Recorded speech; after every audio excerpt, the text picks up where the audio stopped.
କିଛି ଦେ କଣ ଦବୁ ମତେ କଣ ଦବୁ ତୁ ମୋ ସାଙ୍ଗରେ କଥା ହେଇଥିଲୁ କଣ ୱିଥ୍ ଭେଜିଟେବୁଲ मूड खराब करते ना अपन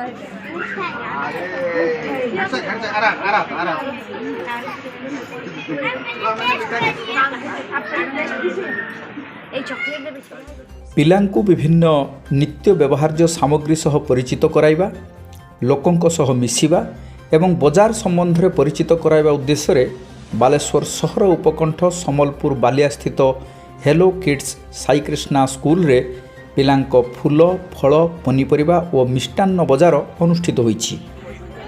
ମୁଖ୍ୟ ଅତିଥି ଭାବେ ସହଦେବ ଖୁଣ୍ଟା ଥାନା ଅଧିକାରୀ ପ୍ରେମ ପ୍ରଜ୍ଞା ମହାନ୍ତି ଏହାକୁ ଉଦ୍ଘାଟନ କରିଥିବା ବେଳେ ଆୟୋଜିତ ଆଲୋଚନାରେ ମୁଖ୍ୟ ବକ୍ତା ଭାବେ ବିଶିଷ୍ଟ କବି ତଥା ସାହିତ୍ୟିକ ପ୍ରଶାନ୍ତ ଦାସ ଏବଂ ସମ୍ମାନନୀୟ ଅତିଥି ଭାବେ ସମାଜସେବୀ ଶାନ୍ତନୁ ଦାସ, ସାମ୍ବାଦିକ ସୁରେଶ ଦାସ ଆଦି ଯୋଗଦେଇ ବଜାର ବୁଲି ଦେଖିବା ସହ ପିଲାଙ୍କୁ ଉତ୍ସାହିତ କରିଥିଲେ।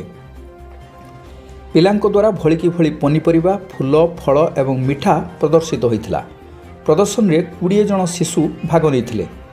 ବିଦ୍ୟାଳୟ ନିର୍ଦ୍ଦେଶକ ଜିତେନ୍ଦ୍ର କୁମାର ଦାସ ପ୍ରାରମ୍ଭିକ ଅଭିଭାଷଣ ପ୍ରଦାନ କରିଥିଲେ। ଏହି ଅବସରରେ ପିଲାଙ୍କ ଚରିତ୍ର ନିର୍ମାଣରେ ଅଭିଭାବକଙ୍କ ଭୂମିକା ଶୀର୍ଷକ ଆଲୋଚନା ଅନୁଷ୍ଠିତ ହୋଇଥିଲା।